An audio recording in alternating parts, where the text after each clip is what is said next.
उपासक को अपने उपास्य देव में अपना अहम समर्पित कर देना जीवन की परम उपलब्धि है। सब कुछ समर्पित होने पर भी यदि हम समर्पित ना हो तो शरणागति पूर्ण नहीं मानी जाती, वो होती ही नहीं पूर्ण। और हम समर्पित हो जाए तो सब अपने आप समर्पित हो जाता है। जैसे कारीगर को बंदी बना लो तो उसके यंत्र सब अपने आप आपके हो गए, ऐसे सृष्टि का जन्म मरण का मान अपमान के बोध का दुख सुख का लाभ हानि का यह मूल है। अहंकार संस्कृति मूल शूल प्रदनाना सकल शोकदायक अभिमाना यह क्षति का मूल चक्र है। अहंकार और यही सारे दुख प्रदान करता है। यह जब ज्ञान के द्वारा गलित होकर शुद्ध ब्रह्मा रूप में स्थित हो जाता है तो मोक्ष, और जब गुरु प्रसाद से अहंकार गलित होकर प्रियालाल के चरणों में समर्पित हो जाता है तो प्रेम जब तक यह अहम सुरक्षित रखता है साधक तब तक साधना होती है। पर साधना का प्रकाश नहीं होता प्रकाश, संपूर्ण अज्ञान दुख का नाश हो जाना, एक अद्भुत अखंड प्रसन्नता, अद्भुत आनंद की उत्पत्ति हो जाना, यह नहीं हो पाता। कल एक बहुत अच्छे संत पधारे थे कांतिक में, उन्होंने बहुत ईमानदारी से प्रश्न किया कि हमारी शरीर की बहुत अवस्था हो गई, हमारा साधन भी बहुत कृपा से गुरु कृपा से चल रहा है, पर मेरा मन अभी तक स्थिर नहीं हुआ, अशांत है और चंचल है। यह खास बात पकड़ने को मिलती है। अहम ना समर्पित होने पर बहुत लंबा समय निकल जाता है। साधन पवित्र साधक है, वह पवित्र साधना कर रहे पर अहम सुरक्षित है। अहम क्यों सुरक्षित है? क्योंकि कहीं ना कहीं साधन में त्रुटि हो रही। क्या त्रुटि? आहार की, अर्थ संग्रह की, शरीर सुख सुविधा की, कहीं न कहीं। इसलिए अहम सुरक्षित है। जहां आहार शुद्ध होकर साधना होती है, अर्थ के प्रति बिल्कुल अपेक्षा नहीं होती है, शरीर सुख के लिए बिल्कुल कोई चाहत नहीं होती है।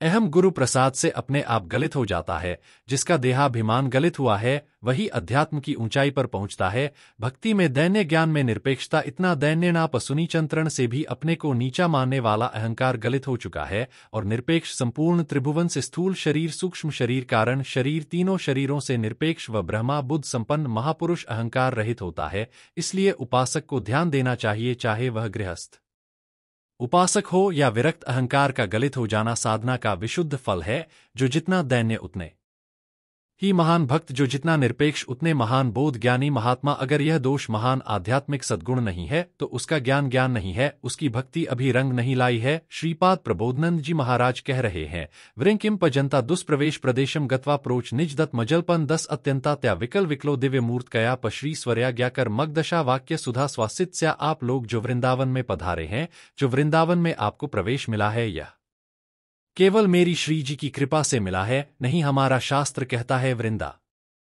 किम जनता दुष्प्रवेश प्रदेशम। यह प्रदे वृंदावन धाम साधारण के लिए यह दुष्प्रवेश है।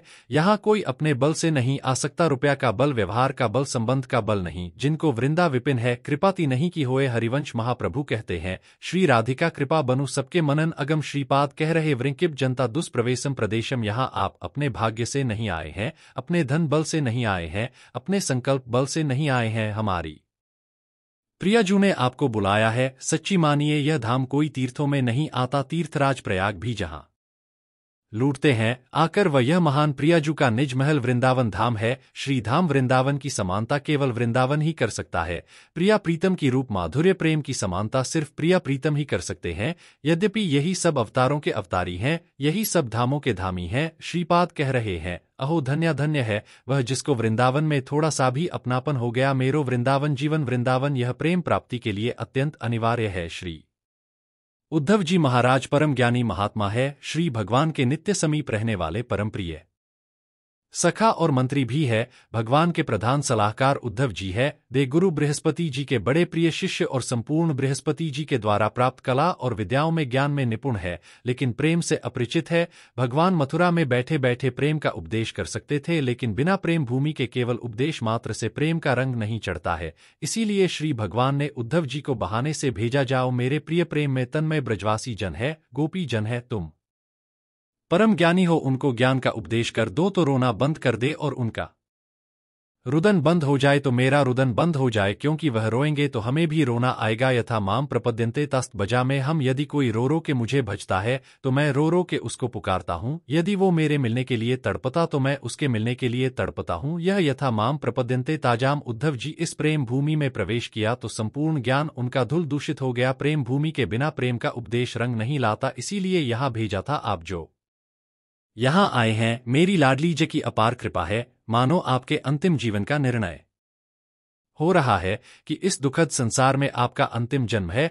यदि आप सुधारना चाहे तो अपने को सुधार सकते हैं, क्योंकि अतु की कृपा श्री प्रियालाल जी की तरफ से हुई, जो आपको वृंदावन आने को मिला, यहाँ की रज में बैठ कर के भगवत चर्चा सत्संग सुनने को मिला, जो राधा नाम सुनने को मिला, राधा नाम जपने की प्रेरणा मिली, राधा नाम जपने की इच्छा हुई। ये न जाने कैसे कृपा हो गई। हमारे रसिक शिरोमणि परम पूज्य गोस्वामी जी महाराज कृपा करके बतलाते हैं कि यह जो राधा नाम वृंदावन धाम प्रिया प्रीतम की थोड़ी भी प्रियता, यह कई जन्मों से आप कहीं ना कहीं कोई न कोई बड़ा साधन बन गया है। आपसे कह रहे हैं, सुनो चितलाई रसिक रस रीति दुर्लभ मानुष देहना है, हरि साधु संग में प्रीति, सुनो चितला रसिक रस रीति। पूज्य श्री रूपलाल गोस्वामी जी महाराज कह रहे हैं, हे भाई मेरे प्रेम रस की रस रीति को आप श्रवण करो। पहली कृपा तो प्रियालाल की आपके ऊपर हुई कि मनुष्य देह दिया, पर यदि मानव देह प्राप्त करके आपने सत्संग नहीं सुना, साधु संग नहीं किया और हरि चरणों में प्रीति नहीं की, यदि सत्संग होगा तो निश्चित है हरि भजन में प्रीति, और हरि भजन में प्रीति तो हरि चरणों में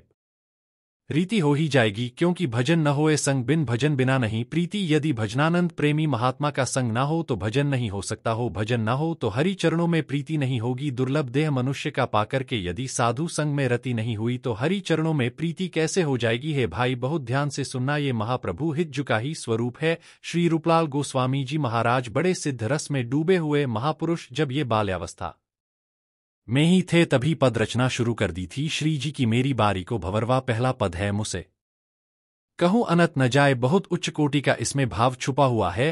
पूरा निज मंत्र का भाव उसी में छुपा हुआ है। कह रहे जन्म सहस्त्र जो करी हारे तप और ध्यान समाधि, छीन पापवती शुद्ध हृदय मधि उपजे भक्ति अवाद। जिसने पूर्व में हजारों बार भगवत कृपा से मनुष्य शरीर प्राप्त किया है और वह साधना करता रहा, तपस्या किया, ध्यान किया, अष्टांग योग समाधि आदि, उसके पाप शुद्ध हुए तो हरि भक्ति उसके हृदय में अबाध अबाध। कोई भी विषय जिसकी भक्ति को बाधित ना करे उसे अबाध भक्ति कहते हैं।